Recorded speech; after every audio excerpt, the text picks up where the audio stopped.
ಧರ್ಮ ನಿಂದನೆ ಆರೋಪ ಎದುರಿಸ್ತಾ ಇರುವಂತಹ ಖಾಸಗಿ ಶಿಕ್ಷಣ ಸಂಸ್ಥೆಯ ಶಿಕ್ಷಕಿಯನ್ನ ಅಮಾನತು ಮಾಡಿರುವುದಾಗಿ ಶಿಕ್ಷಣ ಸಂಸ್ಥೆ ತಿಳಿಸಿದೆ. ಶಿಕ್ಷಣ ಸಂಸ್ಥೆಯ ಮುಂದೆ ಪ್ರತಿಭಟನೆ ನಡೆಸಿದಂತಹ ಹಿಂದೂ ಸಂಘಟನೆ ಹಾಗೂ ಪೋಷಕರು ಶಿಕ್ಷಕಿಯ ಅಮಾನತಿಗೆ ಒತ್ತಾಯಿಸಿದ್ರು. ಶಾಲೆಯ ಗೇಟ್ ಮುಂದೆ ಪ್ರತಿಭಟನೆ ಮುಂದುವರಿಸಿದಂತಹ ಕಾರಣ ಶಾಲೆಗೆ ಬಿಗಿ ಭದ್ರತೆ ಒದಗಿಸಲಾಗಿತ್ತು. ಶಾಲೆಗೆ ಆಗಮಿಸಿದ್ದ ಶಿಕ್ಷಣ ಇಲಾಖೆಯ ಉಪನಿರ್ದೇಶಕರು ಶಾಲಾ ಆಡಳಿತ ಮಂಡಳಿ ಹಾಗೂ ಶಿಕ್ಷಕಿಯ ವಿಚಾರಣೆ ನಡೆಸಿದ್ರು. ಶಾಲೆಯ ಗೇಟ್ ಮುಂದಿನಿಂದ ಕದಲದ ಪ್ರತಿಭಟನಾಕಾರರಿಗೆ ಶಾಲಾ ಆಡಳಿತ ಮಂಡಳಿಯವರು ಬಂದು ಶಿಕ್ಷಕಿ ಅಮಾನತು ಮಾಡಿರುವುದಾಗಿ ಮಾಹಿತಿಯನ್ನು ನೀಡಿದ್ದಾರೆ.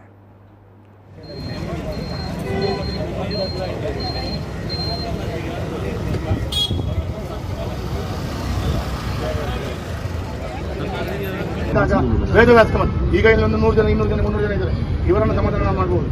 ಇಲ್ಲಿ ಸಮಾಜ ಇದ್ದಾಗ ಗಲಾಟೆ ಆದಾಗ ನೀವು ಹಿಂದೆ ನೋಡಿದ್ರಿ, ಅವಾಗ ನಾವು ನನ್ನನ್ನು ಕಾರಣಕರ್ತರಿಗೆ ನಾನು ಕಟ್ಟಮಟ್ಟವಾಗಿ ನಾನು ಶಾಸಕರಿಗಿಂತ ಮುಂದೆ ನಾನು ಹಿಂದೆ. ಹಾಗೆ ನೀವು ಒಂದು ಟೀಚರ್ ಆಗುವ ಮುಂಚೆ ನೀವೊಂದು ಕ್ರಿಶ್ಚಿಯನ್.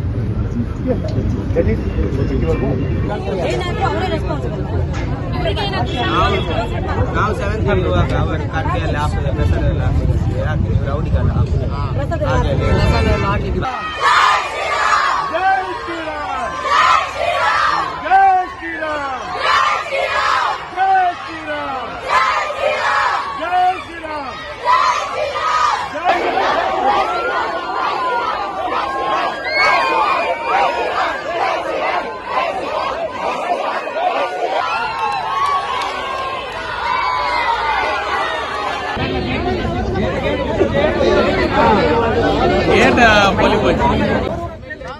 ಶಾಲೆ ಮ್ಯಾನೇಜ್ಮೆಂಟ್ನವರೊಟ್ಟಿಗೆ ಜೊತೆಯಾಗಿ ಮಾತಾಡಿ ಒಂದು ತೀರ್ಮಾನಕ್ಕೆ ಬಂದಿದ್ದೇವೆ. ಈಗ ಅವರು ಲೆಟರ್ ಮಾಡಲಿಕ್ಕೆ ಒಳಗೆ ಹೋಗಿದ್ದಾರೆ. ಅದು ಯಾರು ಸಿಸ್ಟರ್ ಸ್ವಲ್ಪ ಏನು ತಪ್ಪು ಮಾಡಿದ್ದಾರೆ ತಪ್ಪು ಮಾಡಿದವರಿಗೆ ನಾವು ಈಗ ಸಸ್ಪೆಂಡ್ ಮಾಡ್ತೇವೆ. ಸಸ್ಪೆನ್ಷನ್ ಆರ್ಡರ್ ರೆಡಿ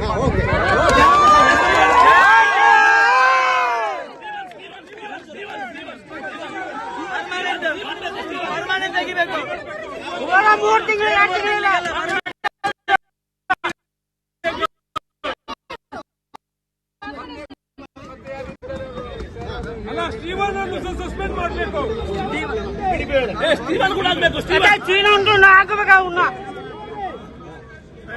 ಶಿಕ್ಷಣಕ್ಕೆ